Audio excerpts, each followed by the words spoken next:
Thanks a lot to the RSA for this opportunity tonight. I'm really delighted to be here and to be given the opportunity to introduce you to the work of One Resilient Earth, which is a non-profit organization based in Germany, but working internationally, that I founded about 3 years ago and that I'm running currently with a team of people from all over the world.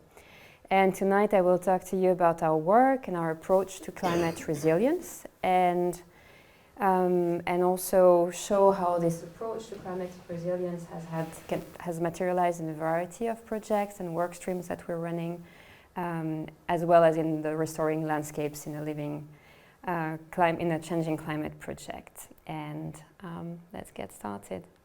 So to give you a bit of a history about One Resilient Earth so that you can understand the approach and where we come from and what we're trying to do, I'm going to start with the deep exploration to grasp climate resilience, or to understand better what climate resilience is, that started the project.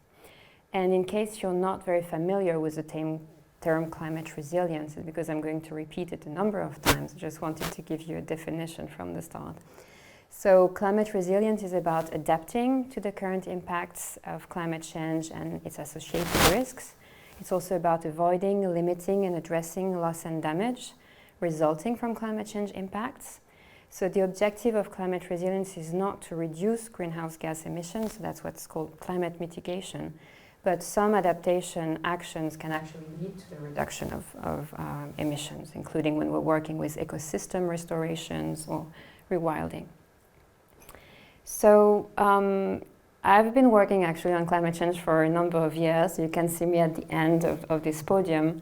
I've started working on climate change, resilience, adaptation, loss and damage about 15 years ago.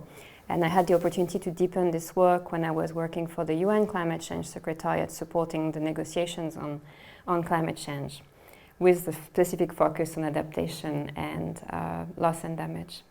And I was in charge there of different agenda items, as we call them, so different topics that are negotiated during the international negotiations and the COPs.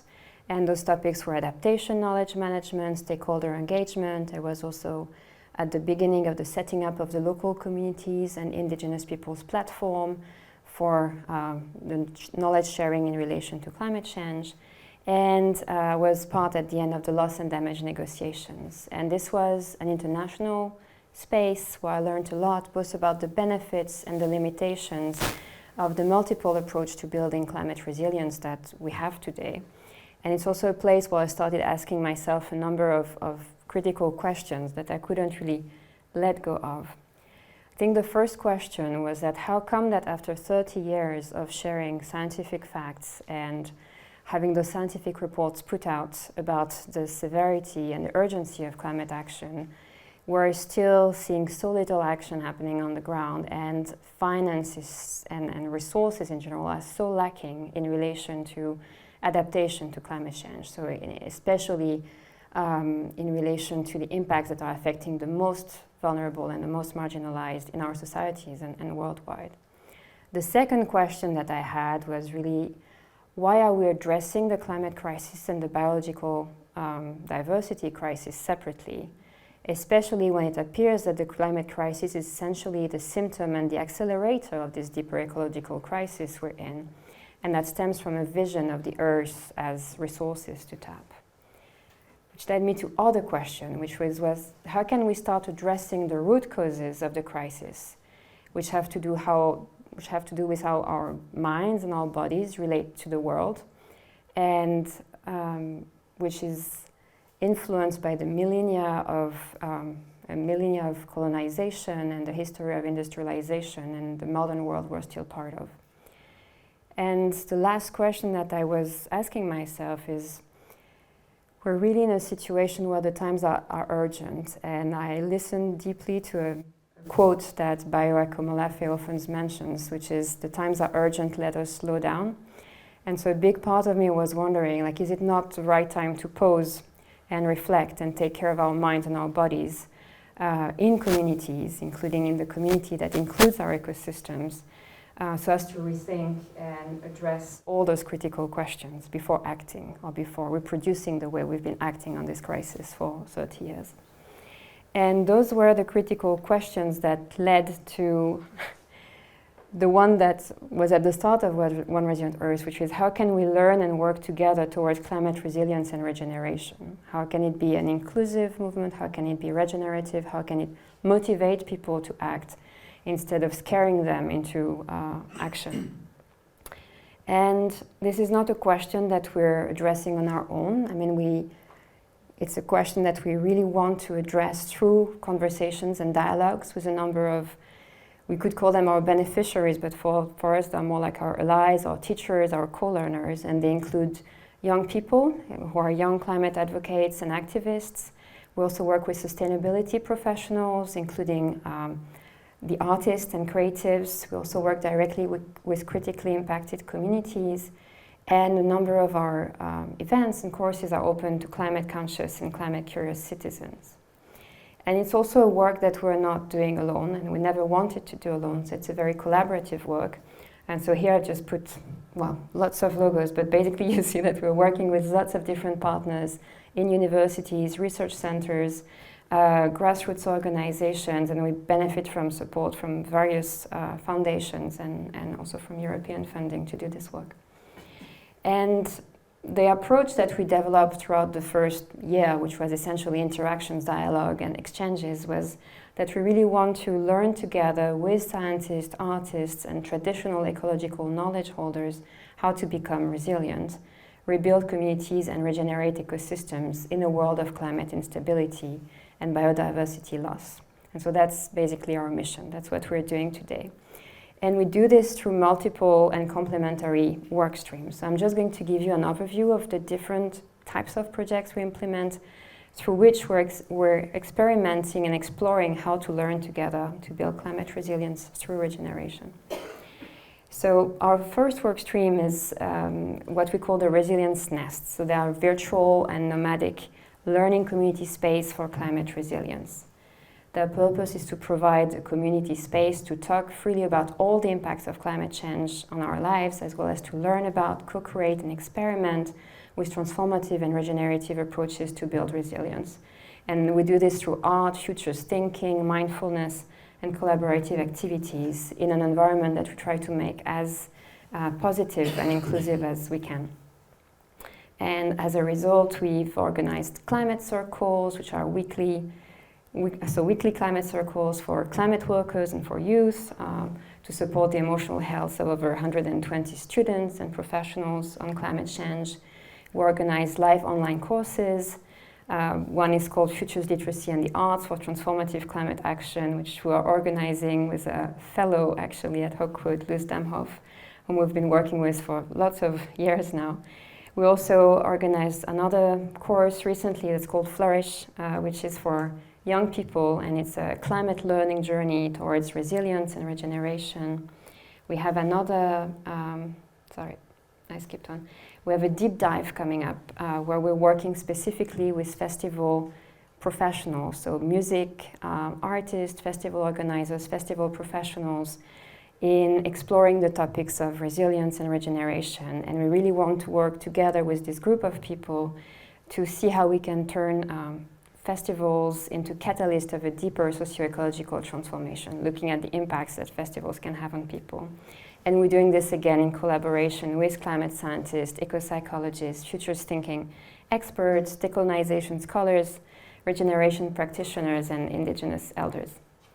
And we also engage in performances and exhibitions. We're part of a Berlin-based exhibition run by an artist collective as part of the New European Bauhaus initiative that's called Ecotopia. We also organize listening sessions. We've had one in a university in Germany with an indigenous leader whose name is Nemonte Nankimo in June, in collaboration with Alanus University.